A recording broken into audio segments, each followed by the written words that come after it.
So the old WNBA situation just needs to stop. It just needs to stop. And again, this is from Dawn Staley, who is one of the best female coaches in the world. Look, I'm going to be honest. Dawn Staley is one of the best coaches in the world. Realistically, I think if an NBA team was like had the balls to sign Dawn Staley, to hire Dawn Staley, she'd be better than most of the NBA coaches. Like, there's going to be an NBA team NBA GM that eventually has the balls to, or is secure enough in their job that they're like, we're going to hire the best coach available regardless of gender, and just hire Dawn Staley. And that's going to happen.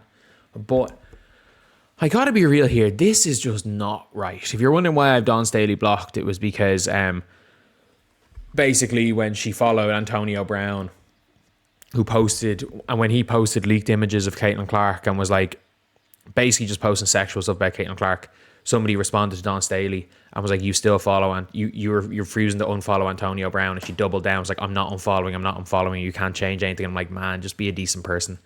Great coach. Don't know her as a person, but that's why I blocked her, if you're wondering. But basically, Kate Martin's the final cut. They opt to keep Chen and Amiher over Martin. The move makes sense in terms of need, but Martin is an incredibly popular player. So basically, everybody knew, like, in terms of protected contracts, they were never cutting Chechi Zandalasini. They were not cutting Kia Stokes. Everyone, at this time, nobody knew the situation with Ileana Rupert. So everybody knew that it was, basically, when Rupert went, it was between Amiher, Chen, and Kate Martin. And even in interviews, Amiher was talking about hopefully she was doing enough to make the roster. Everyone knew it was 2 spots between 3 players. Most people predicted it was going to be Amiher, or most people predicted Amiher, because people didn't realize Rupert was gone. Most people predicted Amiher was going to be cut because they're not cutting Janelle Salon. I think she might be on a protected contract. I think Rupert is on a protected contract. They're not going to be cutting Kia Stokes. They're not cutting Gabby Williams. They're not cutting Juste Jusite. Like, we all knew, there's a whole list of players. They're not cutting Kayla Thornton. They're not cutting any of these players. So basically, a journalist, it's like with the Fever. People are like, talking about Walker Kimbrough, being like, it was like, last year for the Fever. For the Fever. We all knew that there were 10 players set for the Fever. And it was between Jaylen Brown, Jilly Aileen, Yvonne Ejim, Bree Hall, and KK Timpson for 1 spot. We all knew that. Everyone knew that. The Fever knew that. Everyone knew that. We were talking about it like that. And we were all like, they're fighting for 1 spot. They're fighting for 1 spot. And the problem with the Fever this year was that we knew they were fighting for no spots. But they were fighting for 1 spot. So he basically just as good as Aiton said that. And Dawn Staley, not cool to use other players' names, specifically Amiher, for your personal preface. I hope you cover the Valkyries and hopefully you cover the Valkyries and do so unbiasedly and move forward. Dude, she was a hardship player. They cut her last year. Nobody knew about Rupert's injury, so it looked like they had an abundance of players at her position. Like, even the Valkyrie space, like, Matt, he doesn't get down to one ethical people.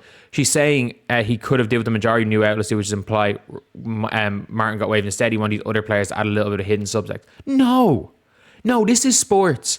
Just because your player who is on the fringes of the league, just because the media mentions that your player is on the fringes of the league, why? Because she's on the fringes of the fucking league, does not mean that it's the fault of the media. Like, you need to do so unbiasedly. If you're going to do this, no, fuck that. Cover it like it's in any other sport. And this is what they're doing. This is exactly what he's doing. He said nothing wrong. Like, nothing. CBS Sports opt to keep you over 2 people who are better fit. No one's saying that publicly. And it's like, okay, cool. If it was a salary cap spot, you do realize none of these things have a salary cap. Are these WNBA, everything around the WNBA doesn't, like, it's not real life. It's not sports. There's a fucking salary cap. There's a limit of roster spots. If you could have 75 people on the roster, Kate Martin would still be there, as would Amiher, as would Caitlin Chen. If you could have 17 people on the roster, they'd still be there. No, but there's a fucking number. There's no number. It's not even remotely similar because there's no exact number of people. If a TV network wants to keep somebody, you know what they can do? They can go, okay, we'll eat the salary. If a WNBA team wants to eat the salary, whoop-de-doo, they can't. genuinely confused what he said wrong here. I'm here again. Journalism headed down this trajectory. You see it from WBALL. They care more popularity than a product, a microcosm of society. He made a statement. He's not even saying they should have kept Kate. He made a statement. She's their biggest jersey seller. He made a statement being like, she was popular. It's like if the Fever don't re-sign Sophie Cunningham, and if a Fever doesn't, if a Fever media said, so the Fever decide not to re-sign fan favourite Sophie Cunningham, that's not the journalist's fault. Are we better cutting better players for lesser is a stupid decision? That didn't even happen.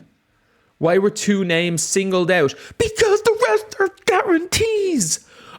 What world are we living in? What world are we actually fucking living in? This is sports.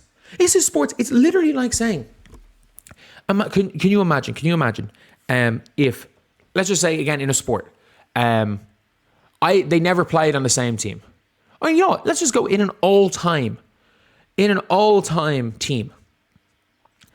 Let's just say if I don't know much about American football, but let's just say someone's making a list of the top NFL quarterbacks since 2010. And I think everyone will just be in agreement. Since 2010, it's Mahomes and Brady. And somebody chooses Brady. And a journalist writes, this person picks Brady over Mahomes for all-star quarterback position. And imagine if that happened. It's like, why is Pat Mahomes signaled out to make it seem like he lost? Why are you not talking about Aaron Rodgers or I don't know, what was the dude's name? The all he does is win guy from Skip Bayless, or Tim Tebow or Johnny Football, bigger than LeBron in Cleveland. I only know of NFL from Skip Bayless clips. I apologize, but it's like that. He said nothing wrong. You're like, oh, he singled out players. Unethical journalism, cite sources. See, someone just said the cite sources that Kate Martin's a fan favourite. Do you want to know what the source is? She's third in jersey sales. She's she sold more jerseys than Angel Wilson.